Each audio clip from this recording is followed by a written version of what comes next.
Ladies and gentlemen, good morning and welcome to the DGAP morning briefing. I'm Henning Hoff, Executive Editor of Internationale Politik Quarterly. Russia's war against Ukraine enters its 846th day. Last week ended with the Ukraine Peace Summit in Switzerland, which we touched upon last time.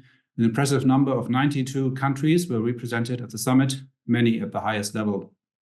However, 12 nations, including Brazil, India, Saudi Arabia, and South Africa, did not sign a joint statement that said respect for international integrity and respect for territorial integrity and sovereignty of all states would serve as a basis for resolving the conflict. China and Russia were not present. Meanwhile, the Russian offensive about Kharkiv seems to be running out of steam. Today, however, we want to focus on an entirely different subject. Late last year, the European Commission launched a subsidies probe into Chinese electric vehicles, or EVs. Last week, on June the 13th, the Commission said that it had found the Chinese acting unfairly and threatened to impose import tariffs of up to 48% on Chinese EVs entering the single European market. They will come into force on the 4th of July, i.e. there is time for further negotiations with the Chinese side, and some critics might say also time for the German government to try and weaken the measures proposed by Brussels. Nonetheless, the Chinese government strongly criticized the move, calling it blatant protectionism, and opened an investigation into European pork.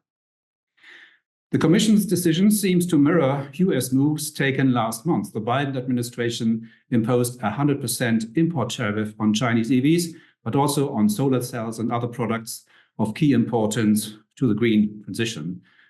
But is the EU really acting in the same way as the US? And is this the first step of a EU-China trade conflict, or will things pan out quite differently? Interestingly, Vice Chancellor Robert Habeck is visiting China today, and his visit may also give some pointers where the relationship is headed.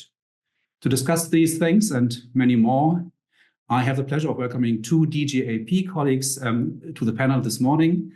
We have with us Dr. Claudia Schmucker, who is head of the DGAP Center for Geopolitics, Geoeconomics, and Technology. Prior to the center's setup, she headed DGAP's Globalization and World Economy program since 2002. Claudia has published extensively on European and transatlantic trade policy, the World Trade Organization, and the G7 and G20. This morning, she will be assessing the European Commission's threat to impose tariffs and what's really behind it. A very warm welcome, Claudia. Thank you, Henning. And also with us is Loyle Campbell, Research Fellow at the DGAP Center for Climate and Foreign Policy, where he assesses international climate and energy policies. Before joining DGAP in November 2022, Loyle inter alia served as the Harold W. Rosenthal Fellow on the United States House Select Committee on the Climate Crisis. At the same time, he worked with a research team at the Fondazione Eni Enrico Mattei to assess how China, Europe, and the United States compete for leadership over the global energy transition.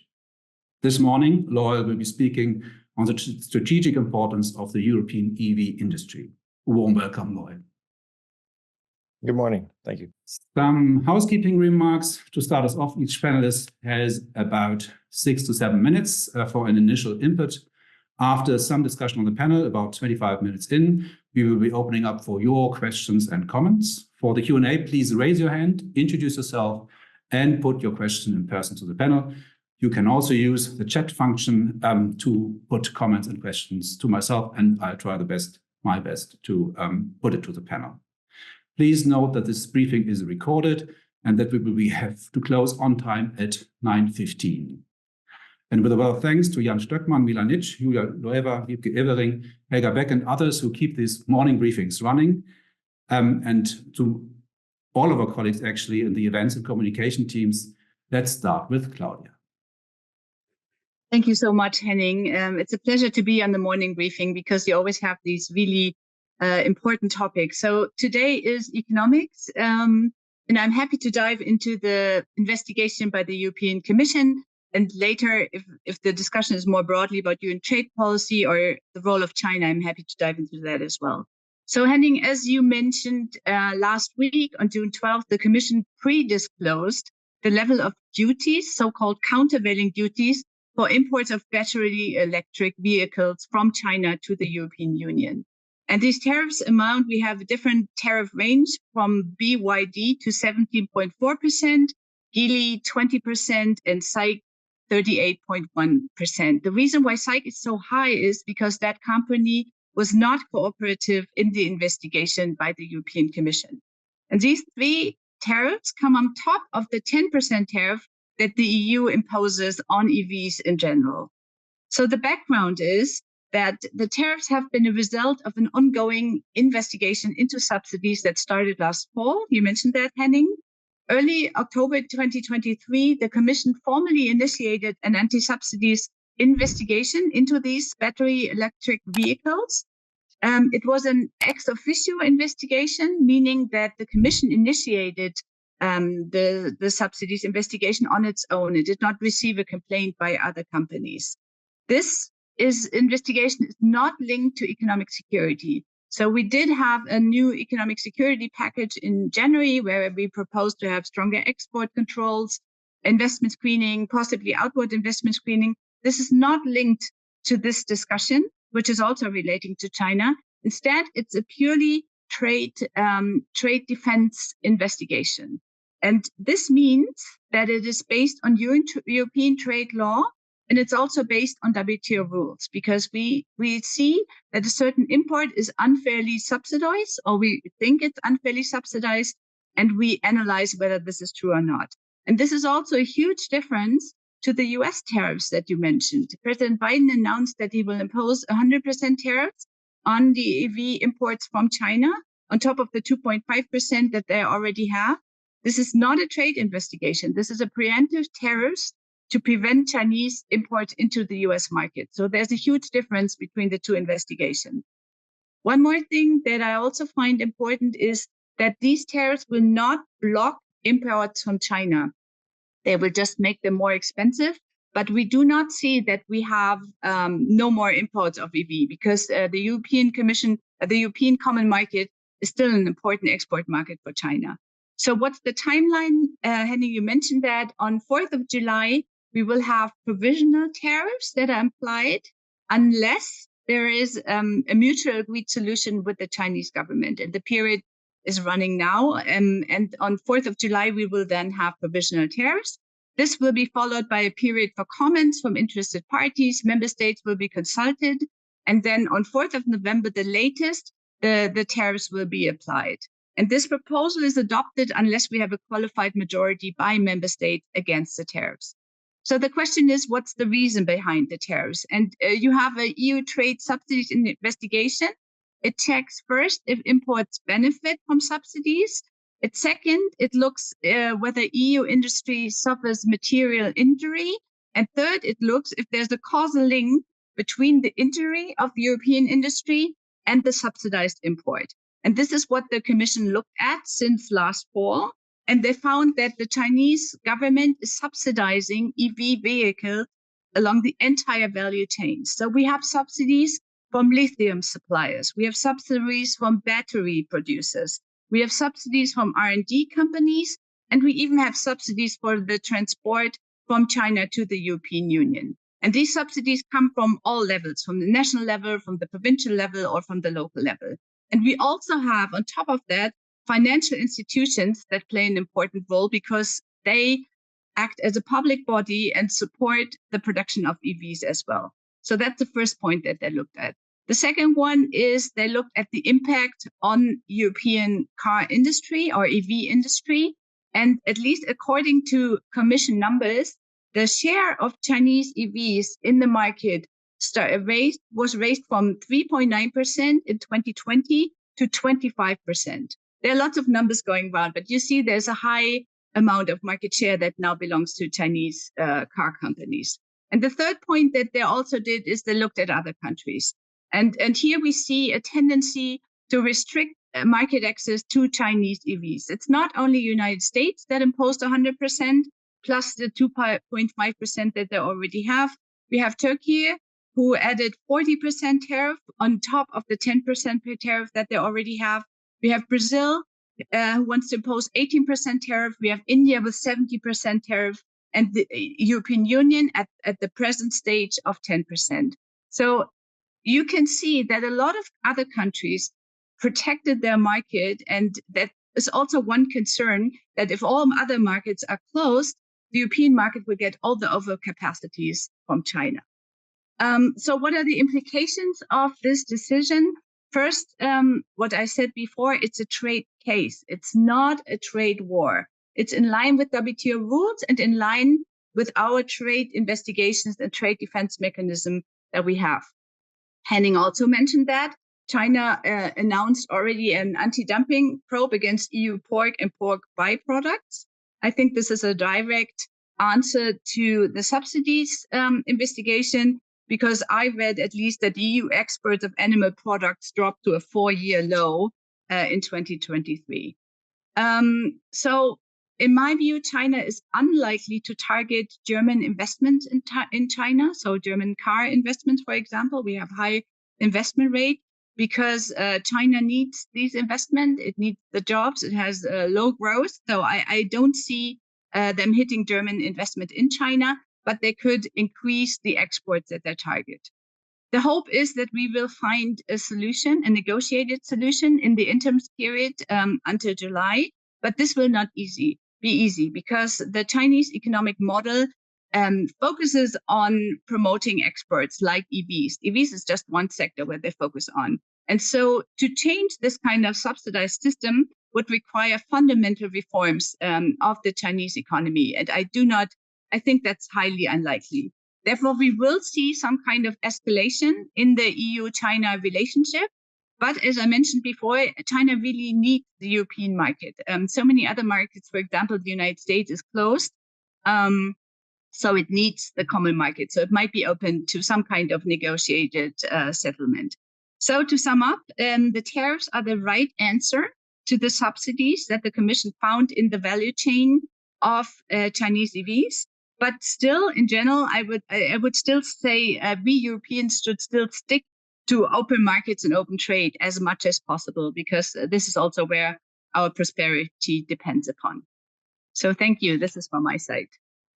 Thank you very much, Claudia. And since with an eye on the clock, let's move on to Loyle with his comments on the strategic importance of the EV industry in Europe. Loyle, please. Yeah, thank you very much, Claudia, and thank you very much, Henning. Those are very, very, very important comments. I think the giving a context to the scale of why the automotive industry is so important. The global automotive industry at the moment sits at $3.5 trillion US, and by 2030, this is expected to grow to $6 trillion US. This growth is for one reason, as more countries, more emerging economies develop and more automobiles are sold in these economies, there will be deeper penetration of personal mobility, as was seen when China industrialized and grew. And by 2030 as well, there are other projections that mirror this by saying that 60% of all of the automotive sales by 2030 will be electric.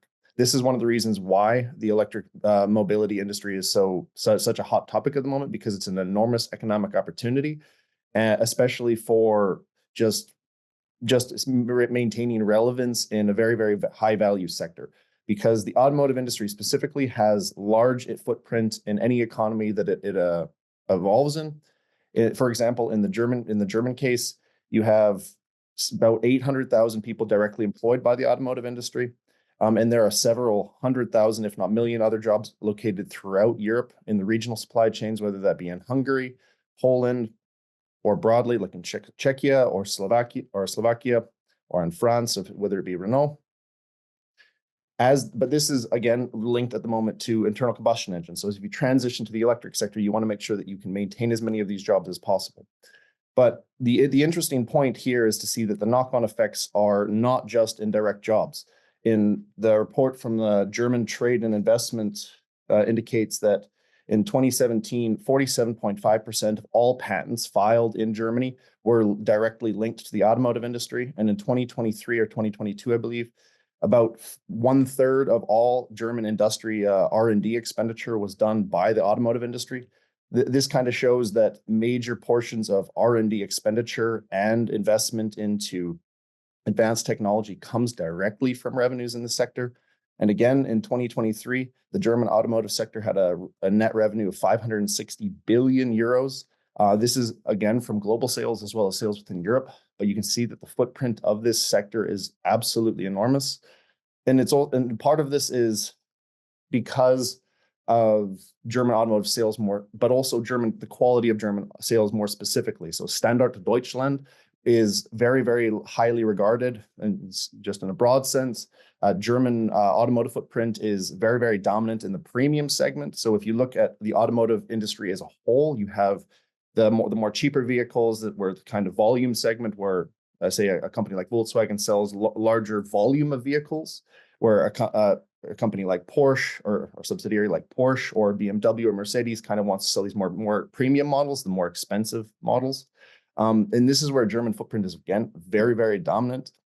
There's about 2/3 of the global market for premiums are linked to German OEM manufacturers, which is, again, very, very interesting, because if you look at German automotive sales within the context of China, the Chinese sales are Chinese domestic manufactured from a Chinese company that is within China. Their relative sales number have increased quite dramatically within the past few years. German market share went from above or around 1/3 several years ago to now just about, I believe it's 15% most recent year, maybe just around that. And this is really, really interesting to see that German companies are still even losing a large footprint within the Chinese market.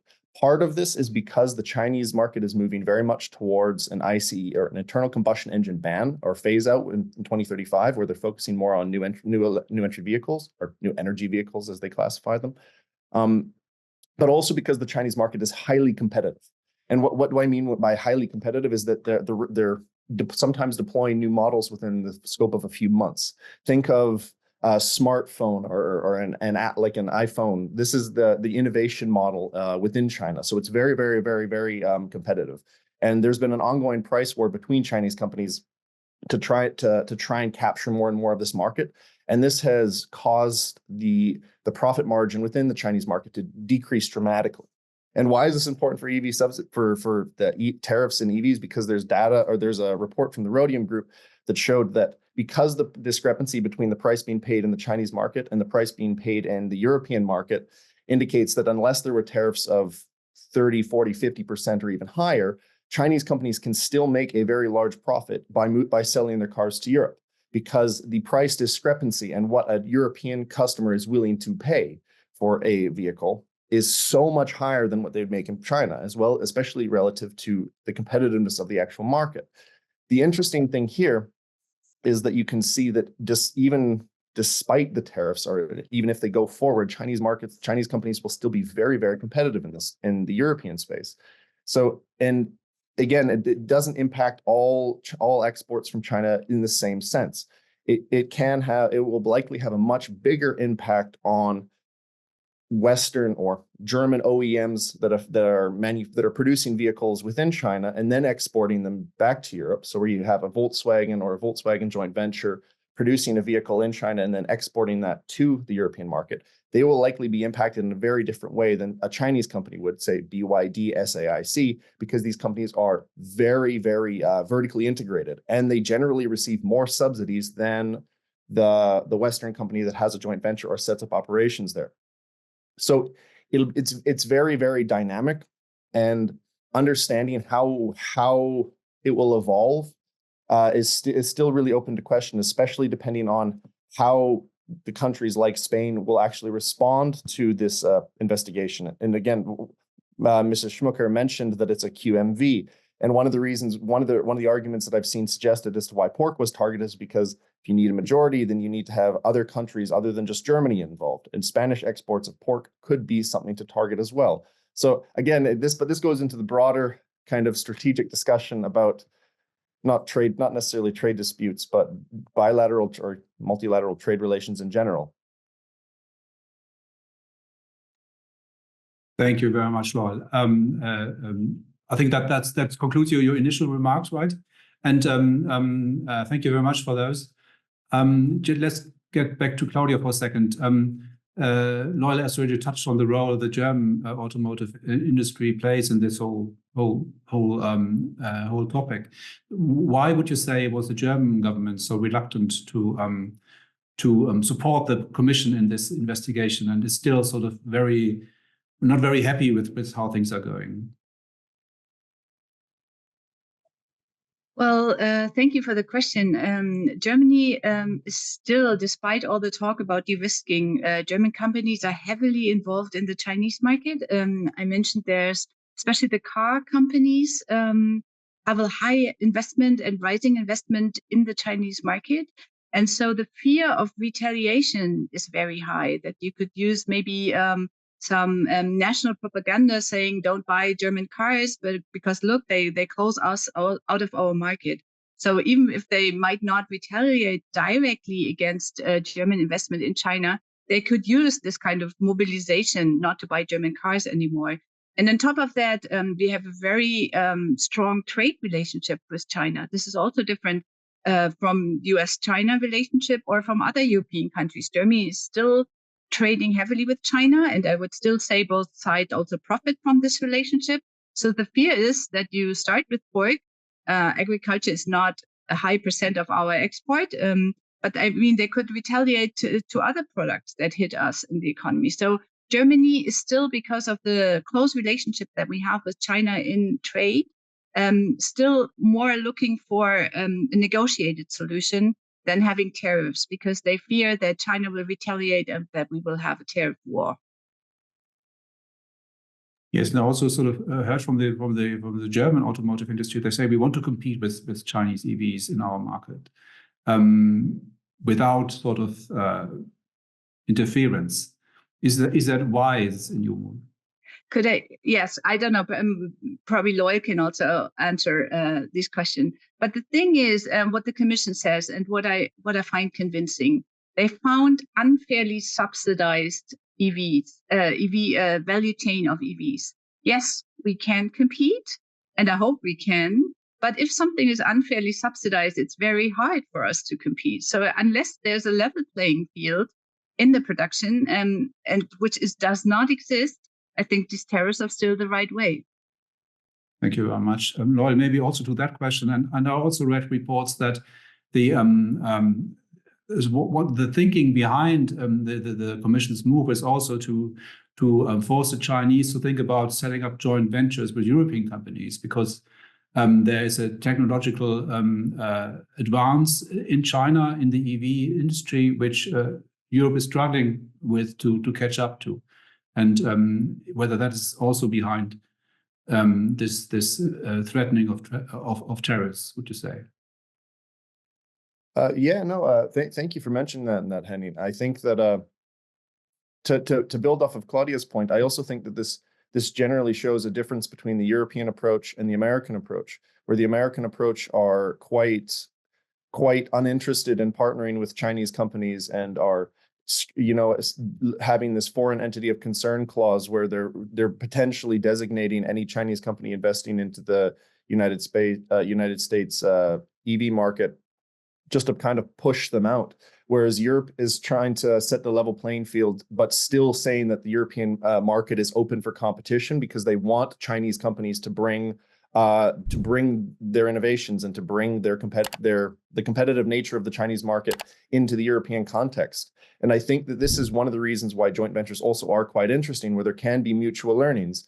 And I also think that because the Americans' particularly hawkish posture allows even more room for cooperation with China, because Chinese companies will be looking for partners. They'll be looking for countries to set up shop in. And if you look at more recent reports on Chinese foreign direct investment into the European Union or Europe more broadly, or even globally more broadly, within a global context, Chinese FDI has been generally declining, but it has seen a very large uptick from investment into electric vehicle supply chain. This is from companies like CATL, BYD, and otherwise. These investments are going into places throughout MENA, Latin America, but also especially within Europe. A lot of these investments have been centered around Hungary, for sure. There's no doubt about that. But you could also say that this isn't just because Hungary has a very good political relationship with China, because you also have South Korean and Japanese companies looking at investing in battery production within Hungary as well. So part of it can be also to draw investment to Europe. And I think partnering with Chinese companies in this way is not inherently a bad idea. I mean, this is the Chinese model, and has been the Chinese model for quite some time. And there's nothing wrong with taking or learning from the Chinese model. It's just a matter that you need to make sure that, again, the playing field is level. And I think that goes back to Claudia's point of why these tariffs are, in at least in my view as well, a step in the right direction, so that there's not just been a flood of Chinese exports globally, as we've seen in other sectors similar to the solar industry or steel or any other variation. Thank you very much. I think it's time to get our audience involved as well. There are 2 hands up, which I would like to call now. First, Hartmut Fischer, please introduce yourself and put your question to the panel, please. Great. Thank you very much. I'm with the Energy Watch Group, a climate policy think tank in Berlin. And I understand the whole subsidy part and the thought about joint ventures. From a signaling point of view, I read this completely different, and my suspicion is that it's for other people as well. I mean, the strategy, the German car industry, and to some extent the European car industry, does not have low-cost advanced electric vehicles on them, and we need that transition to reach the climate goals, with all the benefits that are attached to that, and I think it would be a smart move to say we want cooperation with China as kind of a headline, because they are advanced both in the EV and the PV and the battery and many other relevant sectors for reaching the climate goals, and saying up to X% of our domestic market, that's fine if it's Chinese products, and we welcome that, and we want investment here, same as China 20 years ago said we want investment of the German car makers in China to gain the technology and the know-how and the production base. And then there might be some tariffs within that to adjust for the subsidies within China, but it only makes sense in that framework, because now the signaling is we're putting up the walls to Chinese cars because they're better and cheaper, EV cars, and the whole European policy, contrary to the Chinese policy that has been moving very consistently and aggressively towards electric vehicles for the last, I don't know, decade or two, and the Europe is kind of taking slow incremental steps in that direction.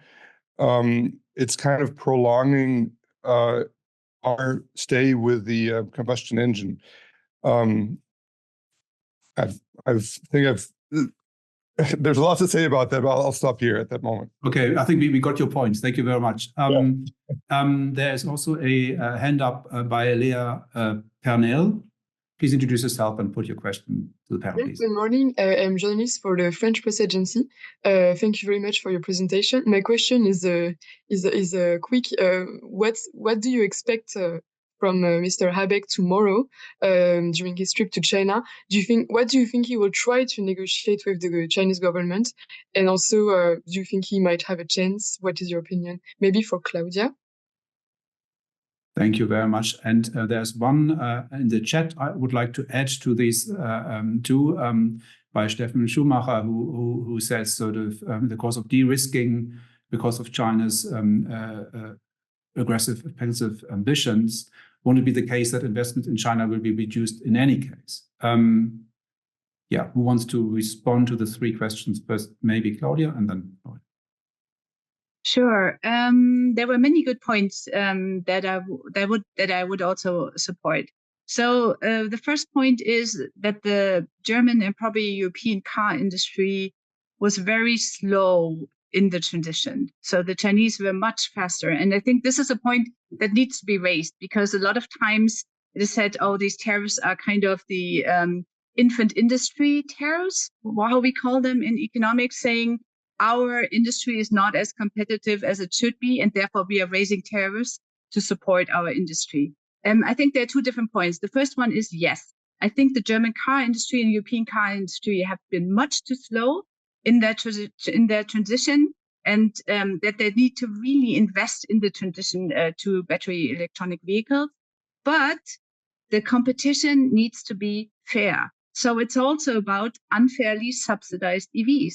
If there was no unfair subsidies, how much would Chinese EVs cost? And maybe then we would have a fair chance to compete with them. So I think the subsidies investigation is the right thing. As I said before, it will not block the European market. And Loyle also mentioned that it's still profitable for for Chinese EVs to enter the European markets, but they will be more expensive. And there's one point that I also need to mention. We need to look at unfair subsidies and also the green transition. And this is also your point. I mean, it should be in our interest to have cheap EVs, so people buy cheap EVs, and we will enhance our goals for the green transition. But the common view is that we do not want this on the basis of unfair subsidies. Also, we are not a planned economy. So you couldn't say something like, we only want this kind of percentage into the European market. This is also not legal under WTO rules. So they chose this kind of subsidy investigation, which is in line with WTO rules. So Habeck will have a very difficult mission. There are tons of topics. I think EV tariffs will be one of them. Human rights, China support of the Russian aggression. I think it's not only about EVs, but a range of topics, and all of them will be very difficult. I think he will talk about EV tariffs. He will not be able to negotiate the solutions. I don't think this is something that will happen during his trip, but he will have a hard time, and I guess he will try to make the European position clear, but there will be no solution on that. De-risking and investment, yes, Germany does have a China strategy, and also European companies know that they need to de-risk.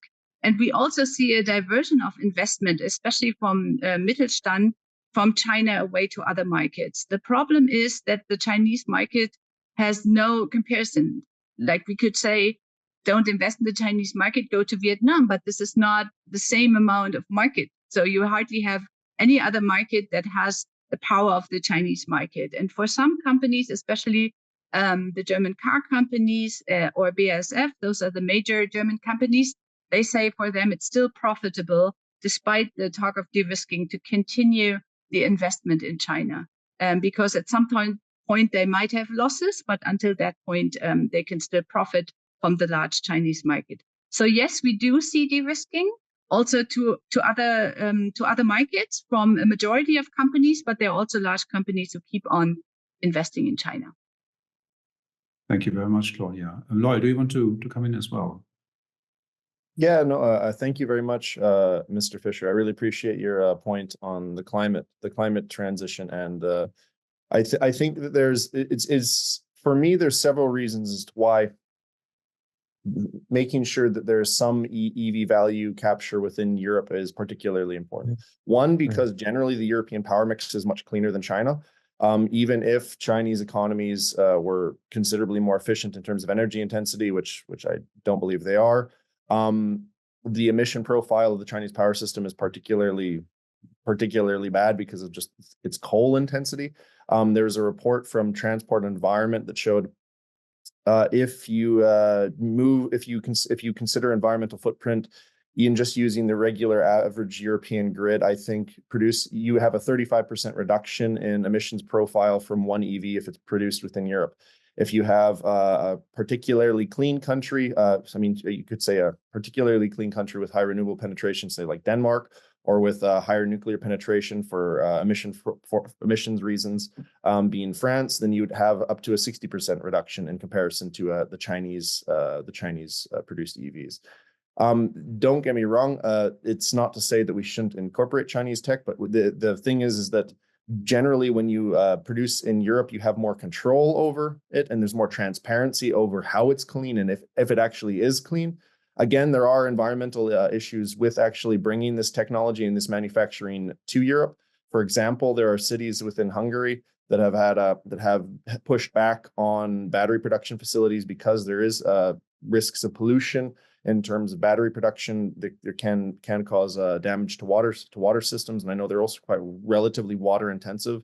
The conversation gets even more complicated if you're talking about raw materials processing and mining more broadly. But again, it also means, I think that the sustainability of the energy transition requires a certain social support and social license to exist and persist. And I believe that any meaningful penetration of electric vehicles beyond what we already have will still require broader societal support. And to sustain the social integrity of that transition, I believe jobs need to be maintained at least partially, or some kind of new job needs to be offered. And this is where I think that having some degree of regionalization of supply chains can ensure that we actually commit to the long end of this, rather than having 5 years of very, very ambitious climate deployment or energy deployment and then have that backslide. I think the IRA does show some interesting trends, even though it is protectionist by every stretch of the imagination. There has been record investment into American green industrial supply chains, and this is generally appreciated, whether they be Republicans or Democrats. The interesting thing about that is that this is green investment that will persist even if a Trump presidency comes into play. And I think that that's, even if that means we might decarbonize slightly slower, but the durability, the political and social durability of it, that to me is a pretty big unanswered question, especially with the outcomes of the most recent European election. I think any backsliding on this is very, very problematic from a climate perspective. So it's a question of, do you want the transition to be faster, or do you want it to be politically and socially durable enough to actually reach fruition? Two more hands up. One by Tom O'Donnell. Yes, I'm Tom O'Donnell. I'm with the Wilson Center in Washington, but I'm based in Berlin for 12 years or so. So thinking about what Loyle is saying and the other colleague there, you know, I just want to say, from the mid 70s to the mid 80s, roughly, I worked for two American, Ford, Chrysler, 3 major railroads in the United States, and then in large-scale energy production.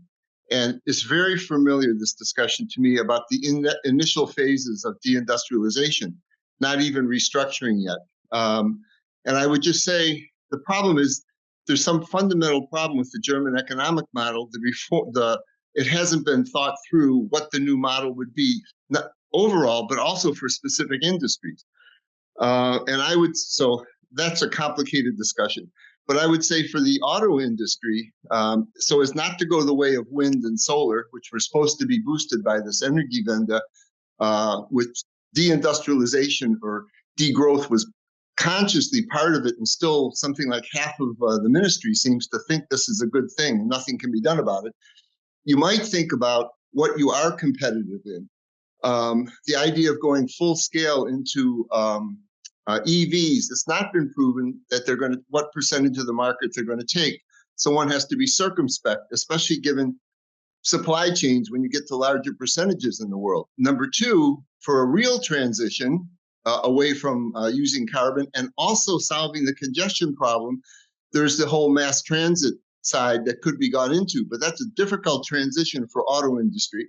The other thing is, coming out of World War II, the German, what should I say, machine industry played a significant role in producing military equipment, and this helped leapfrog back to getting auto going again. So there are some ideas from the past that maybe should be looked into. Anyway, that's my comment. Question. Comments. Okay. Yes. Thanks a lot. And my colleague Milanic, please. I would like to address the question in the chat about subsidies given to Chinese auto companies and battery producers in Hungary, but also to make a point, a larger point about what Chinese automakers have already been doing. They assume that there will be subsidies, and they have already signed investment agreements with Hungarian government. Actually, some of them were finalized during Xi's visit to Budapest a few weeks ago. If you look at and what does it mean for our conversation? I think this is something which is still under discussed. China has chosen Hungary to be their platform to enter the single market with a production of electric vehicles. They are now doing to what Elon Musk was doing to Berlin. They have invested. Last year, the foreign direct investment from China in Hungary, I think, reached 8 billion euros. They become number one investor. What they are investing now is larger amount than last 10 years.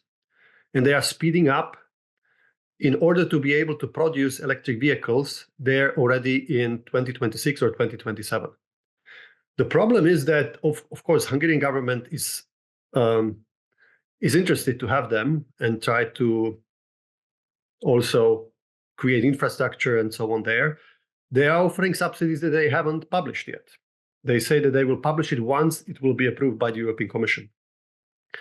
But the picture emerging is that we will have, and by the way, the three Chinese auto companies that Claudia mentioned that are subject of the European Commission subsidies, all of them want to open a factory in Hungary, and they want to also tap into a supply chain that the German automakers built in there. So batteries will be produced on a massive scale in Hungary. What I observed is that BMW and others were happy about batteries, but it's not clear what they will do with the electric vehicles factories. The first one is BID, I think. They are opening factory in Szeged. I haven't looked into it, but Szeged is the large town next to Serbian border. And I think what's happening there, and that's my last point, is that Hungary was slow building up the speed train throughout its territory because it's under EU regulation. And China, whereas Serbia, I think, built that speed train from harbor, from the port in Greece all the way to the border. So you can. It makes sense to place that factory next to Serbian border, basically. We will have totally different picture in a few years, and I just wonder if Claudia and Loyle have come across this Hungarian piece into all that when they prepared for this discussion.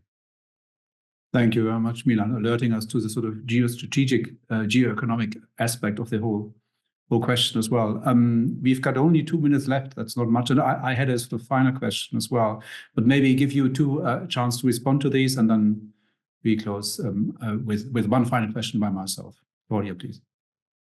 Thank you very much. I think the first comment was more directed at Loyle, although I think many important aspects are raised because we still want to be compatible. And the question was, what are we compatible in? To look at, to focus on this aspect in the green transition, and also to look at mass transit and transport. I think that these are two important parts, and I hope Loyle can answer them, because we should look at this.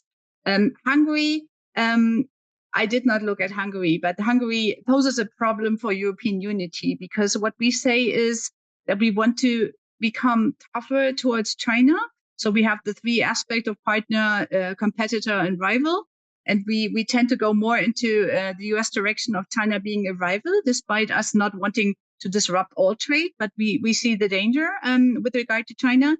And the problem that we have is European Union, a European unity with regard to China. And if we have one country, and we see that same problem in the context of the Russian aggression against Ukraine, if we have one country that does not support this because it's very happy to look for Chinese investment, then we do have a problem with our policy towards China. So in a broader geoeconomic or geopolitical sense, it does pose a problem that we have Hungary, who is very supportive of China because of all these investments.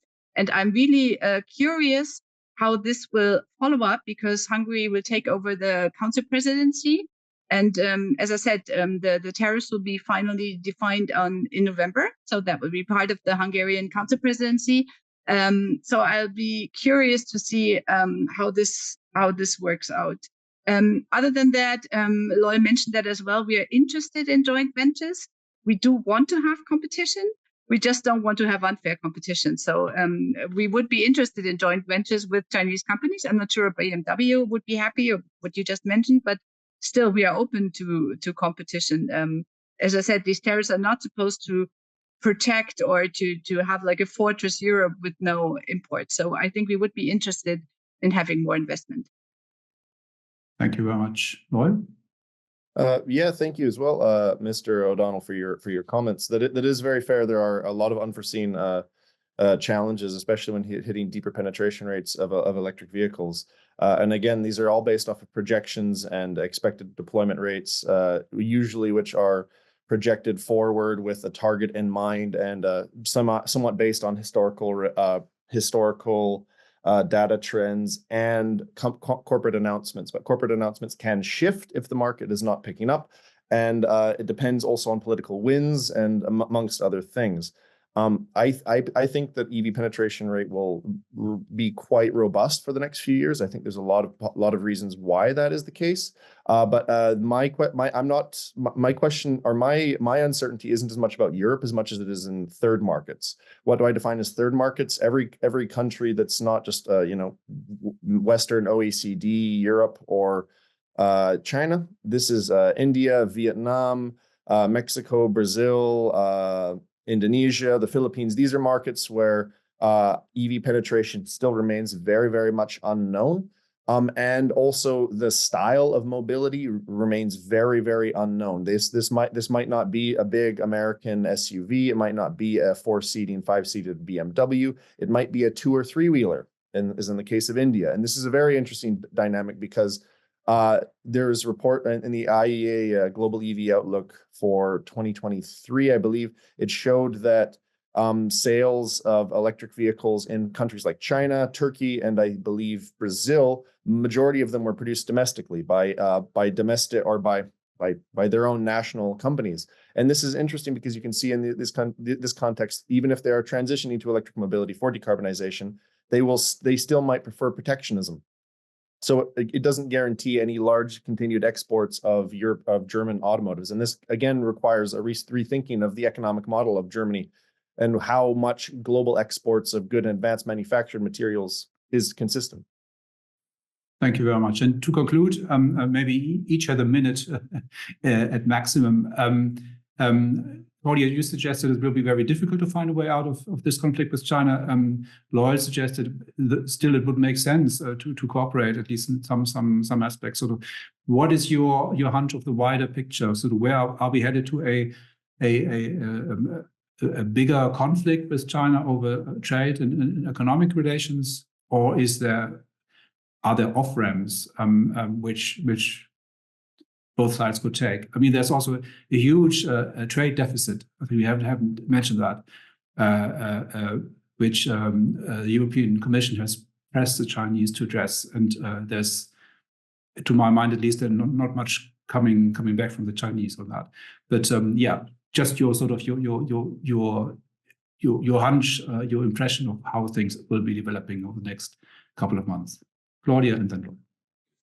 Yes, very briefly. I said before that the Chinese are very interested in the European common market because the US market is closed and we are still a very large market. So that points in favor of not that much escalation because they need us as a partner while they've lost the US already. That said, I think the EU in trade will shift more towards the US position. So I don't think it will be the last investigation that we have. I think we have established a lot of trade defense instruments. We have what we haven't mentioned. We have the subsidies regulation that we can also use for Chinese companies investing in Europe. We have a whole new arsenal of measures against unfair trade, and I think we are increasingly willing to use them. And therefore, I think that we will see more trade conflicts in the relationship with China. Thank you very much. Loyle, you agree? Yes, I tend to largely agree with Claudia because I just think that the posture that the Chinese government has taken over the past 10 years in building this export-oriented and reasonably hawkish trade policy it's not really viable to for anything. I mean, the amount of dumping investigations, even outside of EVs, going into Chinese products is continuing to rise. And I think that in the broader sense, whether or not countries want to follow the American approach of protectionism and localization, it really remains to be determined. I think that Europe definitely can reinforce existing trade rules and maintain that there is actually some degree of global competition within companies. And I think that this is something that we should be supported, but we need to get other countries on board to ensure that the integrity of the global trade system can at least be somewhat functional going forward. Thank you very much. And with that, I draw this meeting, this briefing to a close. Thank you very much for your questions and comments, for joining us again. Please join me in thanking our two panelists, Claudia Schmucker and Loyle Campbell. And with that, I wish you all a very good morning and see you next Thursday. Goodbye.